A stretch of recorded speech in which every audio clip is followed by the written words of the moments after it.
दोस्तों, आज हम दो कहानियां आपको बताएंगे।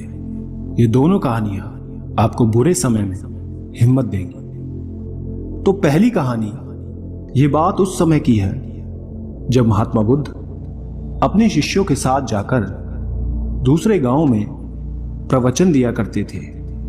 एक बार की बात है, गर्मी का समय था। बहुत तेज कड़ाके की धूप निकली हुई थी। महात्मा बुद्ध और उनके शिष्य किसी गांव में प्रवचन देने जा रहे थे। उन सभी शिष्यों को गर्मी लग रही थी। गर्मी से हाल बेहाल हो रखा था और वो सभी चलते चलते बहुत ही थक गए थे। महात्मा बुद्ध के प्रिय शिष्य अब आनंद के मन में भी सवाल उठ रहा था। अंत में उन्होंने महात्मा बुद्ध से कहा, गांव कब आएगा और यहां से कितनी दूर है, हम थक गए हैं। तो वहीं खेत में एक बूढ़ा व्यक्ति काम कर रहा था। आनंद ने उस व्यक्ति को देखकर बुद्ध से कहा कि चलिए हम उनसे दूरी पूछ लेते हैं। बुद्ध ने हामी भरी और साथ चले गए। आनंद ने बूढ़े आदमी के पास जाकर पूछा कि यहां से आने वाला गांव अभी कितनी दूर है। बूढ़े व्यक्ति ने कहा कि यहां से वो गांव अब कुछ ही दूरी पर है, आप जल्दी पहुंच जाएंगे। ये कहकर वो व्यक्ति बुद्ध की तरफ देखकर मुस्कुराने लगता है। बुद्ध भी उस बूढ़े व्यक्ति को देखकर मुस्कुरा देते हैं। आनंद को यह समझ नहीं आया कि वो लोग क्यों मुस्कुरा रहे हैं, इसका कारण क्या है। मैंने भी ऐसी कोई बात नहीं की कि जो ये लोग मुस्कुराएं। आनंद के मन में ये सवाल अभी था ही कि वो लोग आगे निकल गए। आगे जाने के बाद जब फिर से गांव नहीं आया, तब आनंद के मन में फिर से ये सवाल आने लगा कि उस बुजुर्ग द्वारा बताए गए रास्ते के अनुसार अभी गांव आया नहीं। फिर रास्ते में आनंद को एक और महात्मा मिल गए। आनंद ने उन महात्मा से फिर वही सवाल पूछा कि आगे आने वाला गांव और कितना दूर है। महात्मा ने कहा कि ज्यादा दूर नहीं है, बस 2-4 किलोमीटर। ये सुनकर आनंद ने मन ही मन सोचा कि अब तो पहुंच ही जाएंगे, पास में ही है। और फिर तभी दोबारा से महात्मा बुद्ध रास्ते में मिले। महात्मा को देख थोड़ा सा मुस्कुरा देते हैं और महात्मा भी गौतम बुद्ध को देखकर थोड़ा मुस्कुराने लगे। और फिर से एक बार आनंद के दिमाग में वही सवाल उठने लगता है कि आखिर दोनों के आपस में मुस्कुराने का कारण क्या है। परंतु वो लोग आगे बढ़ने लगे। काफी आगे बढ़ने के बाद गांव नहीं आता है। अब आनंद ने एक बूढ़ी माता से फिर पूछा कि गांव कितनी दूर है। बूढ़ी माता ने कहा कि बस कुछ कदम दूरी शेष है, आप गांव पहुंच ही गए। और एक बार फिर से वो बूढ़ी औरत और बुद्ध एक दूसरे को देखकर मुस्कुराने लगे। आनंद ने फिर ये सब देखा, लेकिन वो उस समय कुछ ना कहकर आगे बढ़ गया। अब भी गांव आने में समय था। आनंद की सब्र का बांध अब टूटने लगा था। वो समझ नहीं पा रहा था कि हम गांव पहुंच क्यों नहीं पा रहे। वो रास्ते में रुक गया और कंधे पर रखे सामान को क्रोध में आकर फेंक देता है और अंत में महात्मा बुद्ध से कहता है कि वैसे तो आपने कहा है कि बेकार के प्रश्न नहीं करने चाहिए, लेकिन फिर भी मेरे मन में काफी देर से एक सवाल परेशान कर रहा है और मुझे खाए जा रहा है। कृपया कर आप मुझे उसका उत्तर दे दें। बुद्ध ने कहा कि पूछो, क्या पूछना है। आनंद कहते हैं कि हम जिससे भी रास्ता पूछ रहे वो हमें बस थोड़ी दूर कहकर आगे बढ़ाए जा रहा है, और आप कभी उन्हें देखकर मुस्कुराते हैं तो कभी उन्हें देखकर हंसते हैं, और वो भी आपको देखकर हंसते हैं। इस चीज को कृपया मुझे समझाइए और ये भी बताइए कि कहीं हम गलत रास्ते पर तो नहीं चल रहे। तभी गांव ना आ रहा हो और इतना समय लग रहा है। बुद्ध आनंद की बात सुनकर कहते हैं कि आनंद, हम बिल्कुल सही रास्ते पे जा रहे हैं और जिस रास्ते से हम गांव जा रहे हैं वहां के लोग मुझे जानते हैं, क्योंकि मैं पहले भी इस गांव में जा चुका हूं और मुझे इस राह की दूरी भी पता है और यहाँ के लोग भी ये बात जानते हैं और इसलिए वो लोग फिर से मुझे जाते देखकर पहचान कर मुस्कुरा रहे हैं। और जिस तरह हम लोगों को उनके लक्ष्य प्राप्ति के लिए उन्हें उपदेश देते हैं और उन्हें अपने जीवन के पथ पर सफलता हेतु निरंतर चलने को प्रेरित करते हैं, ठीक बिल्कुल उसी तरह राह में मिले हर एक व्यक्ति हमें हमारे कार्य पथ, हमारे मंजिल की ओर निरंतर बढ़ते रहने का उपदेश और राह देते जा रहे हैं ताकि हम अपनी मंजिल तक सही समय पर पहुंच सकें। बुद्ध की ये बात सुनकर आनंद मुस्कुरा उठे और सभी एक बार फिर से गांव की ओर निकल पड़ते हैं और कुछ समय बाद वो लोग वहां पहुंच जाते हैं। इसलिए दोस्तों, जिस तरह बुद्ध और उनके शिष्य को रास्ते में कई लोग मिलते हैं जो उन्हें मार्ग जाने के लिए प्रेरित करते हैं, ठीक उसी प्रकार हमारे जीवन में भी हमें किसी न किसी रूप में प्रेरणाएं मिलती रहती हैं। बस फर्क ये है कि हम उसे पहचान पाते हैं या नहीं। हमेशा याद रखें दोस्तों, जीवन में आगे बढ़ने के लिए अवसर हर किसी को मिलता है। ये हमारे ऊपर है कि हमें उस अवसर को पहचान कर आगे बढ़ना है और हाथ आए मौके को हाथ से जाने नहीं देना है और साथ ही हमेशा अपनी मंजिल के प्रति धैर्य बना कर रखें। बेशक उसे मिलने में समय लगे, कठिनाई का सामना करना पड़े, लेकिन एक ना एक दिन वो मंजिल जरूर मिलेगी और जब हम उसे प्राप्त कर लेंगे तो सभी मार्ग से मिली कठिनाई को भूल जाएंगे और उस जीत की खुशी को महसूस करेंगे।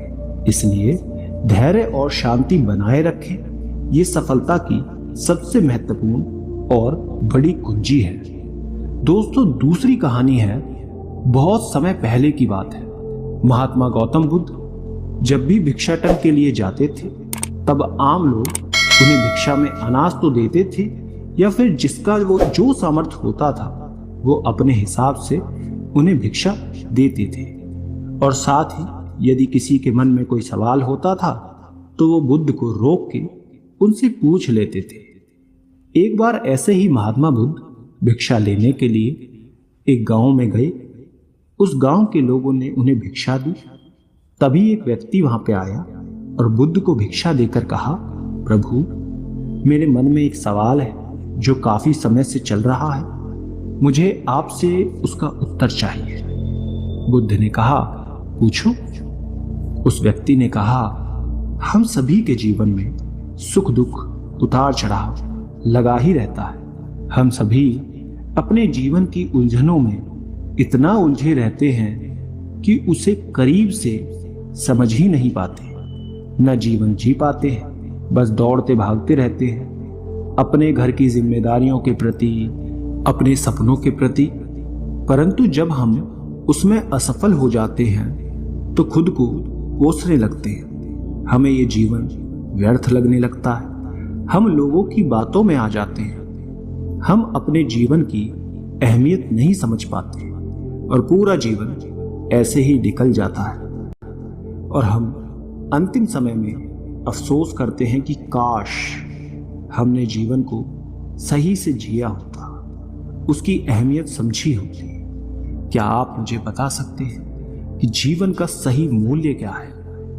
बुद्ध ने उस व्यक्ति की बात सुनी और उसे अपने पास से एक चमकीला पत्थर दिया और कहा कि जाओ और इस पत्थर का मूल्य पता करो, लेकिन ध्यान रहे तुम्हें इसे बेचना नहीं है, बस मूल्य पता करना है। उस व्यक्ति ने बुद्ध से पत्थर लिया और बाजार की तरफ निकल गया।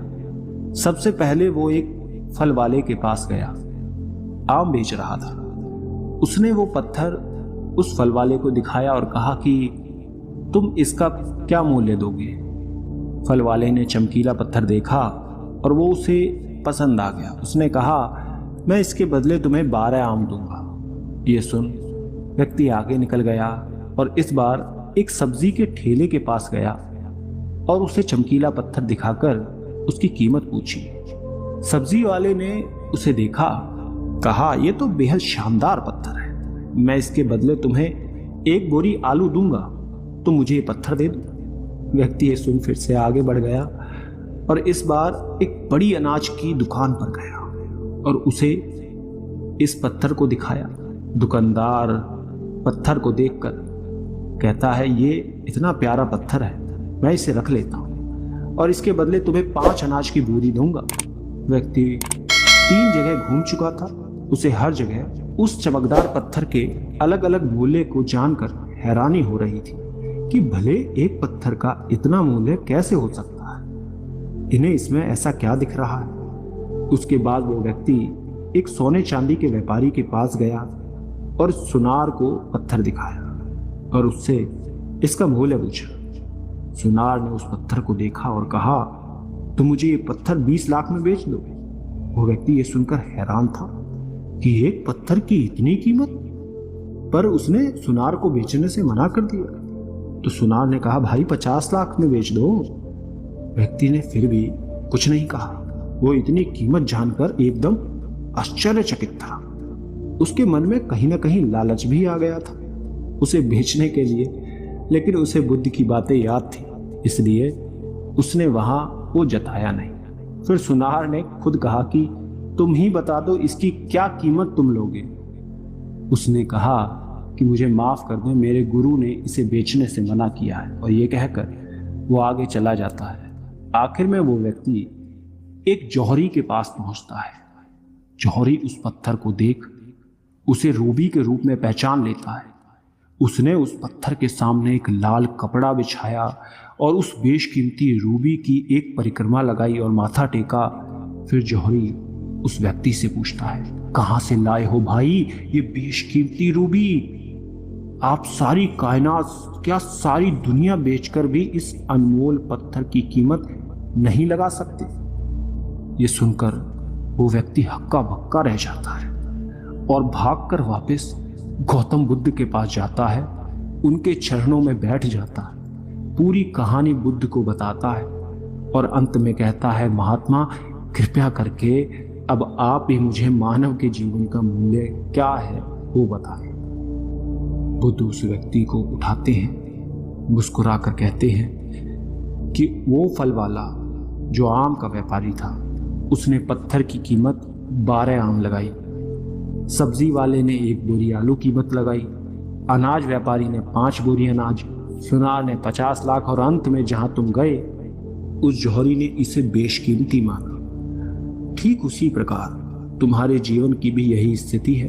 बुद्ध कहते हैं तुम भी एक हीरा ही हो, लेकिन फिर भी लोग तुम्हारी कीमत अपनी सोच, औकात, अपनी समझ और अपनी जानकारी के हिसाब से ही लगाएंगे। तुम अपना जीवन अपने हिसाब से जियो, अपनी खुशी से जियो, वर्तमान का आनंद लो। किसी भी चीज के पीछे बेकार में भागना बिल्कुल व्यर्थ है। अपनी जिम्मेदारियों को समझो, तब तुम उसे खुशी से पूरा करोगे।